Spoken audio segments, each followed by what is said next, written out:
Di video ini, kita akan membahas hukum 2 Newton untuk sistem banyak partikel. Setiap partikel yang menjadi bagian dari sebuah sistem, seperti sistem ini, tentu menerima gaya akibat interaksinya dengan partikel-partikel lain yang juga menjadi bagian dari sistem ini.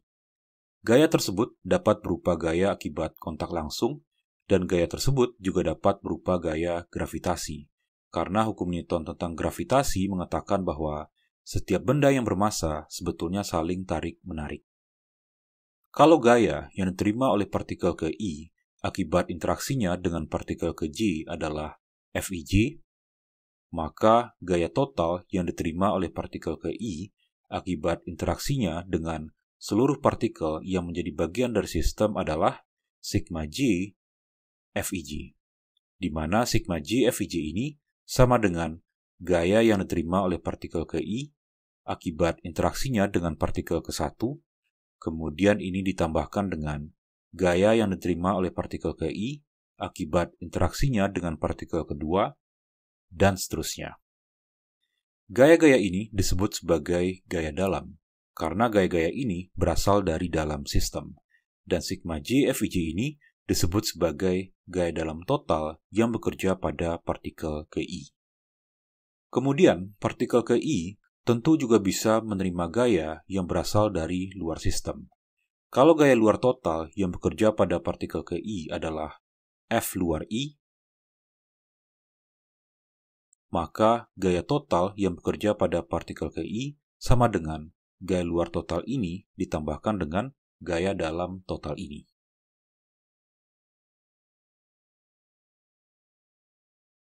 Berdasarkan hukum 2 Newton, gaya total ini sama dengan massa partikel ke I, yaitu MI misalnya, dikalikan dengan percepatannya, yaitu AI misalnya. Persamaan ini merupakan rumusan hukum 2 Newton untuk partikel ke I. Kalau kita menuliskan persamaan ini untuk seluruh partikel yang menjadi bagian dari sistem dan kemudian menjumlahkannya, maka penjumlahan tersebut dapat kita tulis sebagai sigma I dari ini.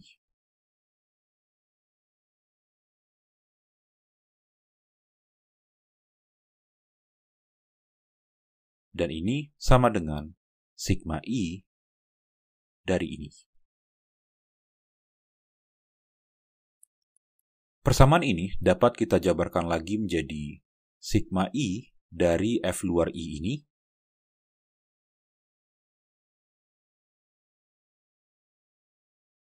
kemudian ini ditambahkan dengan sigma I dari sigma J Fij ini.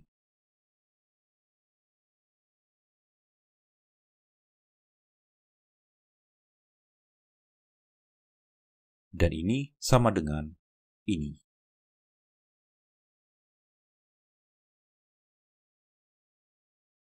Kita mengetahui bahwa F luar I merupakan gaya luar total yang bekerja pada partikel ke I. Dan ini berarti sigma I dari F luar I ini merupakan penjumlahan dari seluruh gaya luar total yang bekerja pada seluruh partikel yang menjadi bagian dari sistem.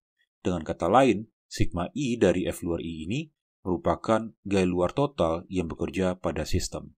Dan misalkan gaya luar total ini kita simbolkan sebagai sigma F luar. Kemudian, ingat bahwa sigma J Fij ini merupakan gaya dalam total yang bekerja pada partikel ke I. Dan ini berarti sigma I dari sigma J Fij ini merupakan penjumlahan dari seluruh gaya dalam total yang bekerja pada seluruh partikel yang menjadi bagian dari sistem. Berdasarkan hukum 3 Newton, seluruh gaya dalam ini sebetulnya saling berpasangan, karena kalau partikel ke I menerima gaya akibat interaksinya dengan partikel ke J, dan misalkan gaya tersebut kita simbolkan sebagai Fij, maka partikel ke J juga menerima gaya akibat interaksinya dengan partikel ke I, dan misalkan gaya tersebut kita simbolkan sebagai Fji. Hukum 3 Newton mengatakan bahwa Fij ini sama dengan minus Fji, sehingga Fij kalau ditambahkan dengan Fji akan sama dengan 0. Dan ini berarti setiap gaya yang berpasangan saling menghilangkan. Karena seluruh gaya dalam ini saling berpasangan dan setiap gaya yang berpasangan saling menghilangkan, ini berarti gaya dalam total ini sama dengan 0.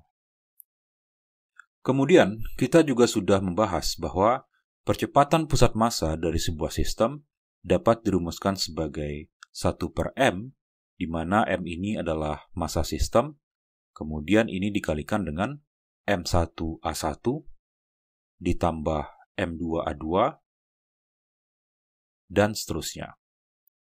Dengan memindahkan m ini ke ruas kiri, kita juga bisa menuliskan bahwa massa sistem dikalikan dengan percepatan pusat massanya